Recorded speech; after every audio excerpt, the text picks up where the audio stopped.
welcome back to my channel. In today's tutorial, I'm going to show you how I made this meant-to-be Valentine's cake. Let's get started.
Thank you so much for watching. I really hope you enjoyed this Valentine tutorial, and I hope you think your Valentine is meant to be as well. And if you make this cake for them, please make sure to tag me on Instagram because I would love to see your creation.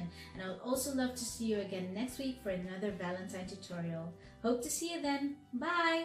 Mwah.